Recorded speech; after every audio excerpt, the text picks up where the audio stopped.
आइए सुनिए, देखिए, समझिए सनातन सत्य। जैसी दृष्टि वैसी सृष्टि, दृष्टि विज्ञान। कुदरत, कुदरती रचना एवं कुदरत के कानून से शाश्वत सुख की प्राप्ति। जोधपुर के परम पूज्य महात्मा उपासक प्रोफेसर डॉक्टर सोहन राज तातेड़ के निर्देशन में सनातन सत्य। जैसी दृष्टि वैसी सृष्टि, दृष्टि विज्ञान।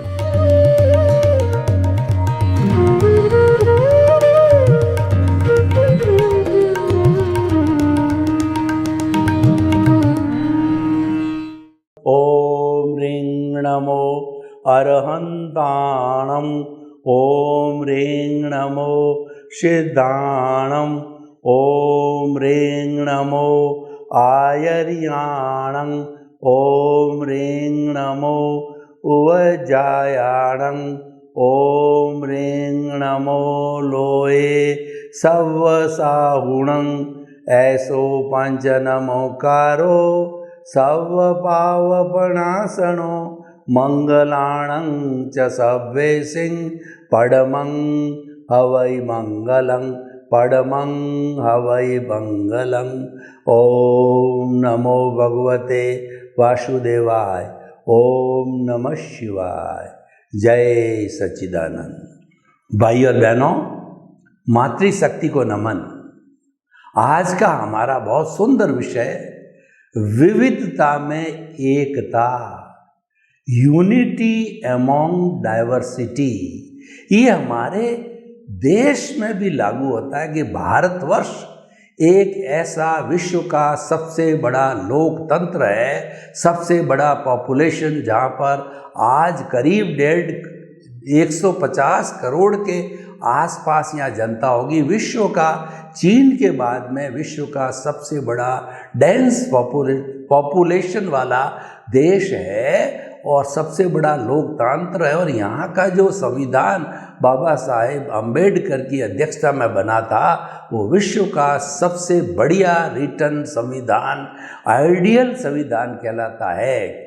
तो हम ये कहना चाहते हैं कि भारतवर्ष में कितनी विविधता है। आर्यों से लगाकर के शक, मून, मोमेडन, खिलजी और मुसलमान, पुर्तगाली, डच, अंग्रेज, ये सब लोग आए और वो जातियां धीरे धीरे भारत में ही बस गई, क्योंकि उनको भारत का जो संस्कार, भारत की जो रीति नीति, भारत का जो सोच समझ है और पीसफुल लाइफ बहुत अच्छी लगी। तो आज भारत के अंदर अनेकों जातियाँ, अनेकों धर्म, अनेकों विचारधारा, अनेक उत्सव, अनेक रिचुअल्स, अनेक क्रियाकांड अपने अपने धर्म पे, लेकिन सब कुछ होते हुए भी आज भारतवर्ष के अंदर यूनिटी एमॉन्ग डाइवर्सिटी कैसे कहना चाहिए। पाकिस्तान का युद्ध हुआ,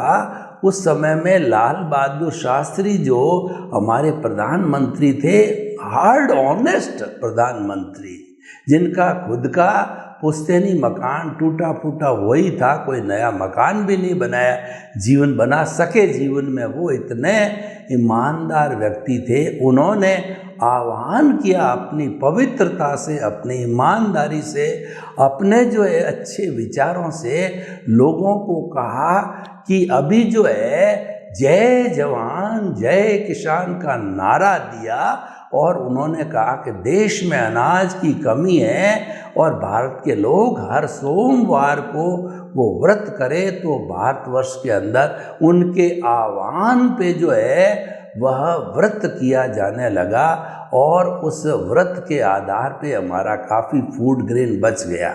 समय समय पर ऐसे महापुरुषों ने जब आह्वान किया तो हमारे यहाँ विविधता होते हुए भी देश की आन बान शान, तिरंगे के जो प्रतिष्ठा के लिए हम सब एक हो गए, क्योंकि तिरंगा हमारा है, तिरंगा हमारा अस्तित्व है। आज देखिए यूक्रेन और जो रशिया के बीच में युद्ध हो रहा था तो भारत के लोग भारत का झंडा लेकर के निकल रहे थे, तो उस पर कोई मिसाइल हमला, उनकी कोई पूछताछ नहीं होती। ऐसे ऐसे करके हजारों हमारे जो स्टूडेंट्स यूक्रेन के अंदर या उसके आसपास के जो कंट्रीज में पढ़ते थे, वो सब इस तिरंगे के सुरक्षा कवच के रूप के अंदर वो वहाँ से सेफ साइड होकर के इक्की दुक्की घटनाओं को छोड़ करके सारे लोग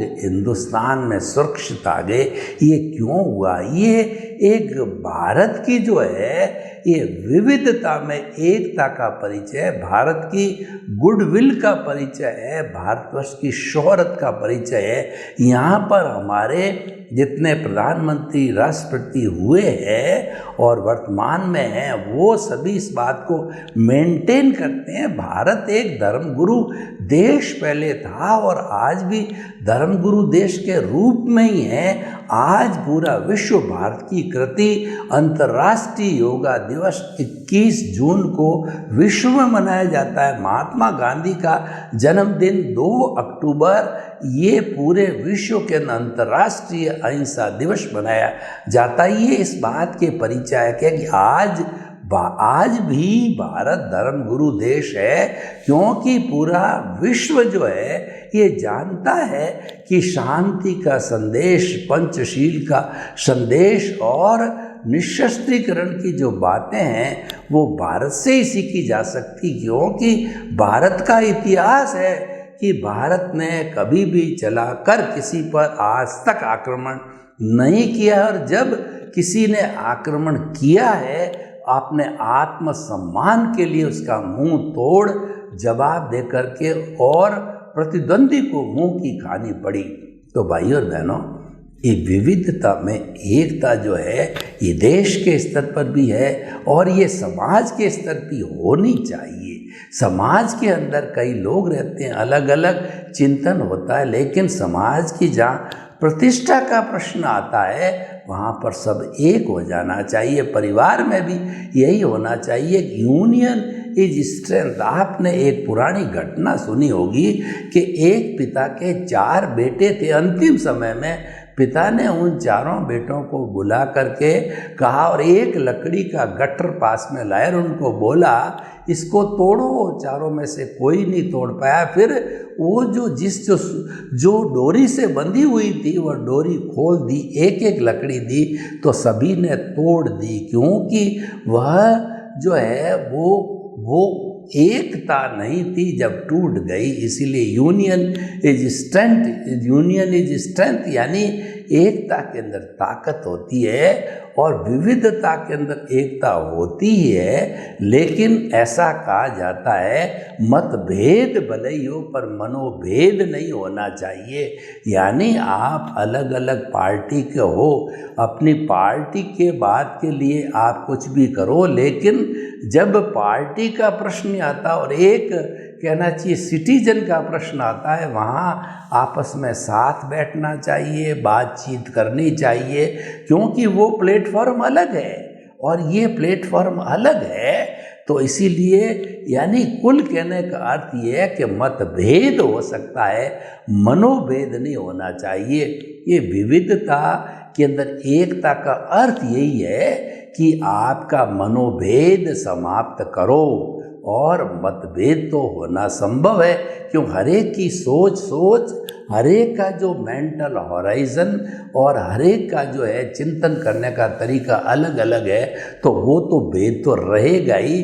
क्योंकि ऐसा कहा जाता है कि एक घर के अंदर बहुत से बर्तन होते हैं, वो भी खड़बड़ा जाते हैं, तो घर के अंदर मनुष्य जो कि चेतन होते हैं उनके बीच में तो मतभेद होना जो संभव है। विविधता में एकता, हमने बहुत सी बात करी, बाहरी जगत की इतनी बातें करी, अब थोड़ा हम भीतरी जगत की भी बात करते हैं। देखिए, कभी भी ध्यान रखना चाहिए कि हम 2 पार्टों के बीच में जी रहे हैं। विविधता के अंदर एकता, हम द्वैत भी है और हम अद्वैत भी है। कहने का अर्थ ये, हमारा व्यवहार जगत हमारा भुगतान है, ये शरीर है पिछले जन्म के कर्म के भुगतान के लिए मिला है, और ये भुगतान ऑटो मोड से होता है क्योंकि हम पीछे से कर्जा लेकर के आए हुए होते हैं। ये हमारा हिसाब है, ये हमारा भुगतान है, ये हमारा परिणाम है, ये हमारा उदय और प्रारब्ध है। इसको भगवान भी नहीं रोक पाता। ये व्यवहार जगत है, व्यवहार शुद्धि बिना निश्चय शुद्धि नहीं है। परंतु इस जो व्यवहार चल रहा है इसको चलने दो। ये तो बाहर का जगत है, विविधता का जगत है, जाने दो, चलने दो, हम कहाँ मना करते हैं। लेकिन इसके चलते चलते आप जो भीतरी जगत है, उस भीतरी जगत के अंदर थोड़ा सा जो है रियल पुरुषार्थ करो, आप दृष्टि विज्ञान करो, आपकी समझ है, आपका आर्ट ऑफ द विजन है, उसके अंदर एक चीज़ बात बिठाओ, परमानेंट फॉर एवर वाली बात जो है वो हमें बिठानी चाहिए। तो उसमें विविधता कितनी भी हो, लेकिन एकता की जहाँ बात आती है, परमानेंट वस्तु को विजन में फिट करो। वह परमानेंट क्या है कि मन वचन काया से मुक्त, ऐसा मैं शुद्ध आत्मा हूँ। जो हमारा ये दर्शन केंद्र है, ये हमारा आज्ञा चक्र है, यहाँ पर हमारी आत्मा सबसे ज़्यादा चैतन्य केंद्र के रूप में सक्रिय होती है। पिनियल ग्रंथि का केंद्र है। यहाँ पर श्वास के भरने के साथ के अंदर एक पिंक कलर का गोला बनाइए चमकते हुए परमाणुओं का। ये प्रभु दर्शन का मुख्य द्वार है, इससे हम भीतर जा सकते हैं। तो इस स्थान के ऊपर जो आप गोला बनाओ और उसके केंद्र के अंदर आप जो है प्राण प्रतिष्ठा करो कि मन वचन काया से मुक्त, ऐसा मैं शुद्ध आत्मा हूँ। शुद्ध आत्मा को विराजमान कर दो। अभी हम पूरे शुद्ध हुए नहीं हैं, पर वो हमारा लक्ष्य है और हमने प्राण प्रतिष्ठा करके उस प्रभु को विराजमान कर दिया है, जो 14 लोक का नाथ है और 33 करोड़ देवी देवता उनकी उपासना करते हैं। वो सर्वशक्तिमान, वो केवल ज्ञानी, वो अनंत ज्ञान, अनंत दर्शन, अनंत शक्ति, अनंत सुख का धाम विराजमान किया। तो मन वचन का ऐसे मुक्त, ऐसा मैं शुद्ध आत्मा हूँ। वो शुद्ध आत्मा के जो है चारों तरफ एक ओरा बनता है। कोई महापुरुष होता है, उसका एक ओरा बनता है। वैसे ओरा हर वस्तु का होता है, ओरा निर्जीव वस्तु का भी होता है, पर वो स्थिर होता है क्योंकि उसमें भाव नहीं है, उसमें चेतना नहीं है, उसमें अनुभूति नहीं है। लेकिन जो चेतन तत्व होता है उसका ओरा आभा मंडल हर क्षण बदलता रहता है। कभी कैसे भाव होते हैं, कभी कैसे भाव होते हैं। उस ओरा के अंदर जो है हमने एक परमानेंट उपक्रम और फिट किया, जो कि हमारे प्रभु के दर्शन में, प्रभु की भक्ति के अंदर सहयोग होता है। वो हमने फिट किया कि जो है निमित्त निर्दोष करता और शुद्ध आत्मा, यानी अपने आप को जन्म जन्मांतर के लिए निमित्त बनाओ। अपने आप का जो कर्ता भाव का मैं आपको उदाहरण देता हूँ। किसी पावर हाउस पे गए हुए हो तो वहाँ पर एक बहुत बड़ा डेंजर का बोर्ड लगा हुआ होता है, जिसमें रेड से जो है क्रॉस किया हुआ होता है, और उसमें एक खोपड़ी और एक जो हड्डी दिखाई जाती है, खतरा लिखा होता है। यानी इसके भीतर नहीं जाना है। यहाँ पर बड़ी करंट चल रही है और इसके भीतर आपने हाथ दे दिया, भस्मीभूत हो जाओगे। तो आप जन्म जन्मांतर के लिए वह खतरा का बोर्ड लगा दीजिए। वो बोर्ड क्या है? आप कर्ता भाव, जो आपको ज्ञान मिला है, गुरु ने सद्ज्ञान दिया है, ज्ञानी पुरुष ने ज्ञान दिया है, आपकी सीट चेंज करिए।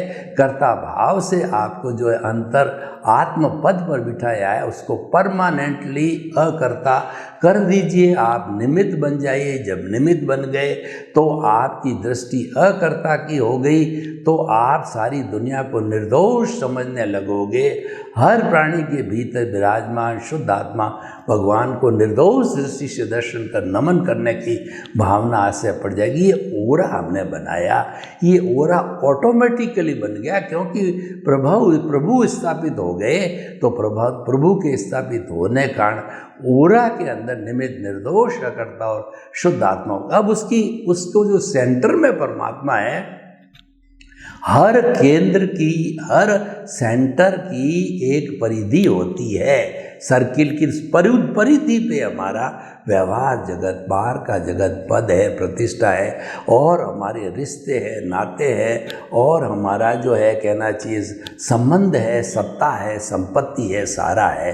अब हमको क्या करना है कि धीरे धीरे जो हमारी परिधि है उसका भुगतान हो, तो वो सारा भुगतान है, वो जड़ है, वो टेम्परेरी है, और वो कुदरती रचना है। एक शब्द में कुदरती रचना देखते देखते देखते जूं हम उसको मात्र कुदरती रचना मानोगे तो वह कुदरती रचना देखते देखते वह परिधि धीरे धीरे आकर के और सेंटर में विलीन हो जाएगी, यानी पुरुषार्थ पूरा हो जाएगा, यानी प्रतिष्ठित आत्मा जो है वह समाप्त हो जाएगी। हमारा जो अज्ञानता है, अज्ञानता समाप्त हो जाएगी, मन समाप्त हो जाएगा, हम अमन बन जाएंगे। कहने का ये है, परिधि है वो केंद्र के अंदर विलीन हो जाएगी।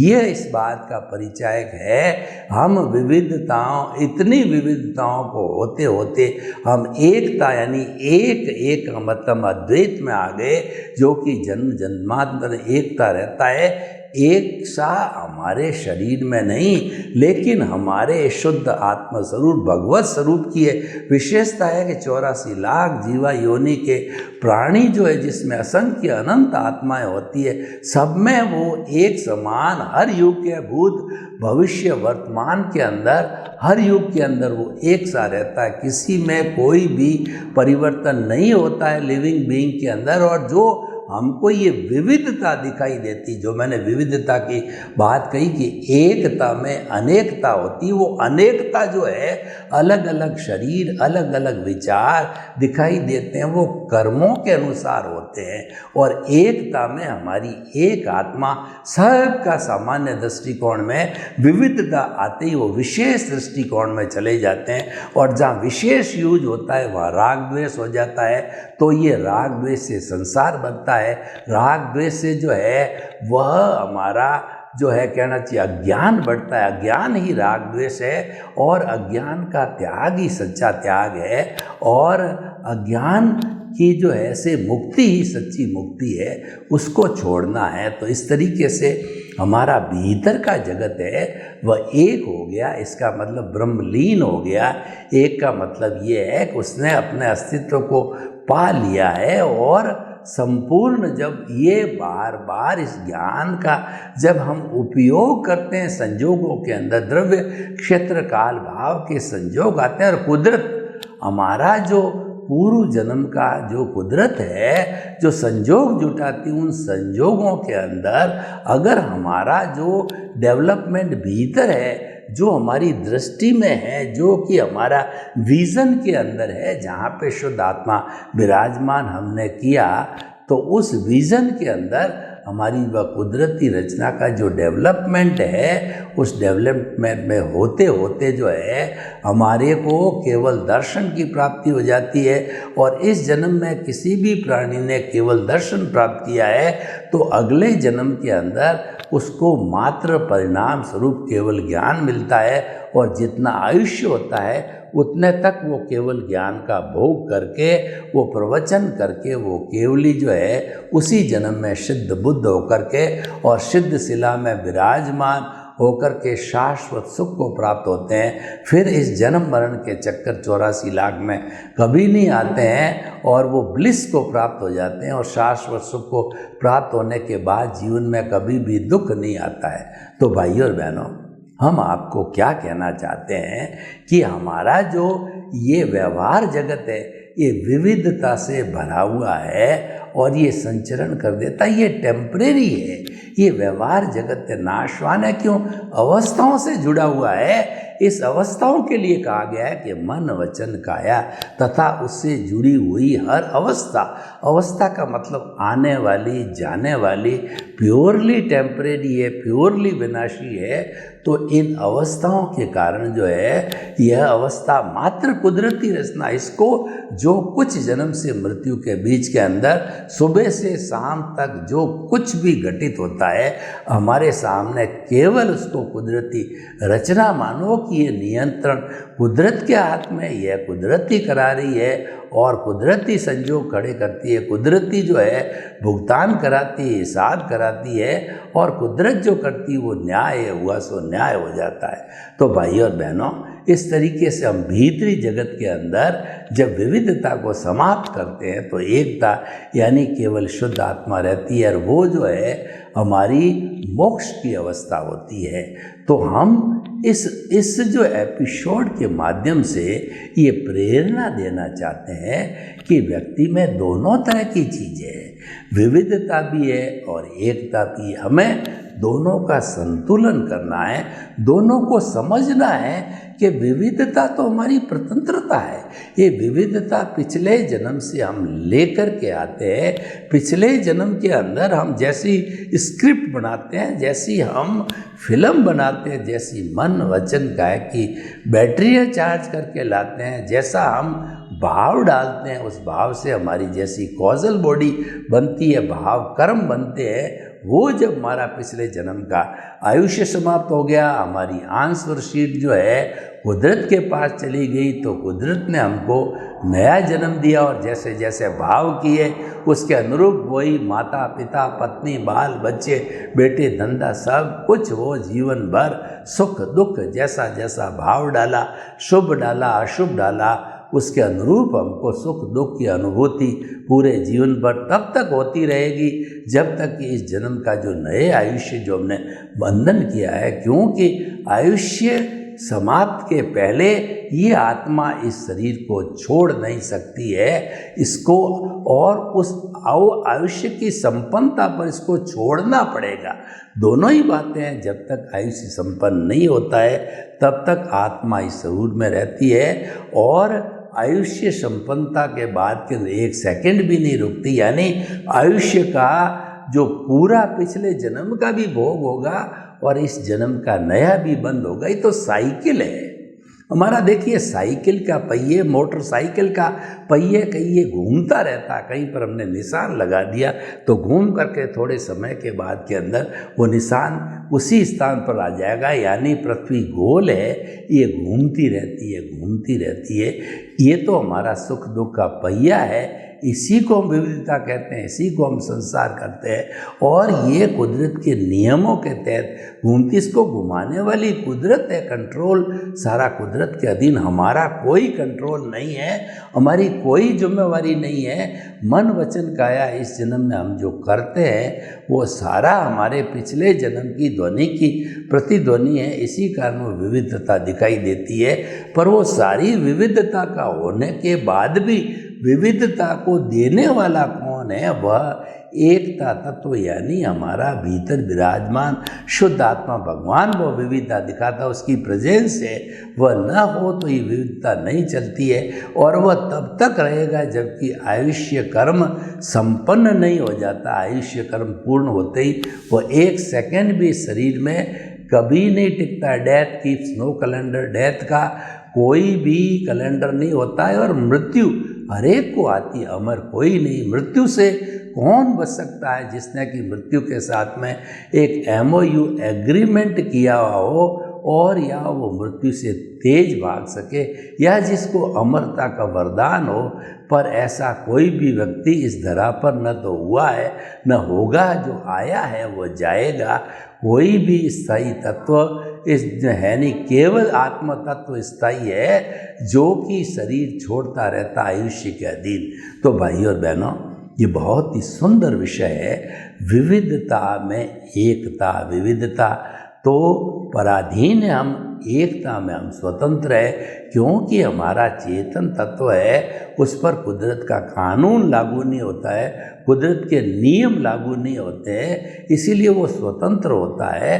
तो आपकी एकता में रहती हुई विविधता रहे, यानी विविधता जो है आप भोगते भोगते आप एकता को समझें और एकता का जो है आप परिचय दें। तो भाई और बहनों, ये एपिसोड इतना उपयोगी है कि हमें जीवन में संतुलन बिठाना चाहिए। एक तरफा जीवन कभी भी नहीं जीना चाहिए। ऐसा नहीं होना चाहिए कि जो कुछ चल रहा है उसी में लिप्त हो जाओ, उसके साथ अनुरक्त हो जाओ। हमें अनुरक्त नहीं होना है, जो चल रहा है उससे मुक्त रहना, यानी मन वचन काया से मुक्त, ऐसा मैं शुद्ध आत्मा हूँ, ये हमारा लक्ष्य होना चाहिए।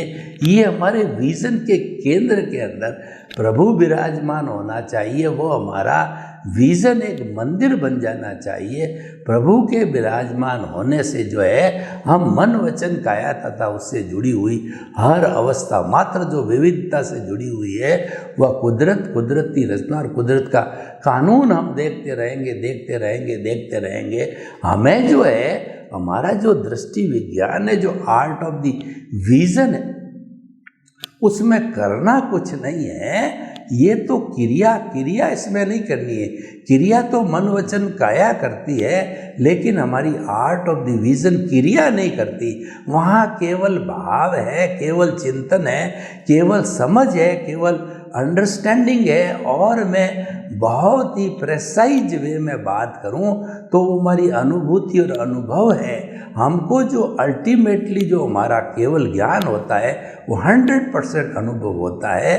तो विविधता का जीवन जीते जीते हम एकता के जीवन को प्राप्त करें। सर्वे भवन्तु सुखिनः, सर्वे सन्तु निरामया। लोक के सब जीवों को सुख मिले, शांति मिले, आनंद मिले, प्रेम मिले, सौहार्द मिले, आपके प्रति मंगल भावना। ओम शांति।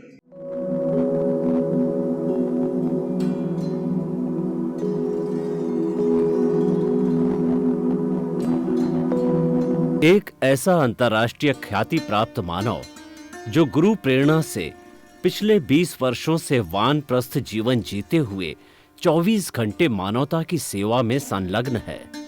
एक ऐसा मानव जो अभी राष्ट्रीय, अंतर्राष्ट्रीय टीवी चैनलों पर 7,500 एपिसोड के माध्यम से सनातन सत्य, आत्मविज्ञान एवं पुनरुत्थान, व्यवहार एवं निश्चय जगत के जीवनोपयोगी विषयों पर हृदय स्पर्शी प्रवचन कर चुका है। उस मानव का नाम है महात्मा उपासक प्रोफेसर डॉक्टर सोहन राज तातेड़। प्रोफेसर तातेड़ द्वारा योग, दर्शन, शिक्षा विषयों पर रचित पीएचडी स्तर के 250 शोध ग्रंथ भारत के 100 प्रतिष्ठित विश्वविद्यालयों में शोधार्थी पढ़ रहे हैं तथा वे सभी शोध ग्रंथ वहां की सेंट्रल लाइब्रेरियों में उपलब्ध हैं। महात्मा सोहन राज ने अभी तक हजारों स्कूलों, कॉलेजों, विश्वविद्यालयों एवं संस्थाओं में सेमिनार, वर्कशॉप, कैंप लगाकर लाखों विद्यार्थियों को योग, दर्शन, शिक्षा का प्रशिक्षण देकर उन्हें सुसंस्कारित किया। डॉक्टर तातेड़ ने भारतीय संस्कृति उत्थान के 4000 से अधिक समसामयिक विषयों पर आर्टिकल लिखकर ऑनलाइन जर्नल, पत्रिकाओं, वेबसाइट्स पर प्रकाशित किया, जिसका उपयोग लाखों पाठक कर रहे हैं। उपासक तातेड़ के 5000 से अधिक आज का सुविचार, आज का शुभ संदेश, आज का मंगल भावना योग आदि चिंतन websites, Twitter, blogger, Facebook, YouTube माध्यमों से लाखों लोग अपना जीवन निर्माण कर रहे हैं। मानवता के मसीहा ऐसे महामानव महात्मा सोहन राज तातेड़ के प्रोफाइल को अभी तक विश्व के 20 लाख दर्शक यूट्यूब पर, 12 लाख गूगल पर एवं लाखों दर्शक फेसबुक, ब्लॉगर, ट्विटर और इंस्टाग्राम पर देख चुके हैं।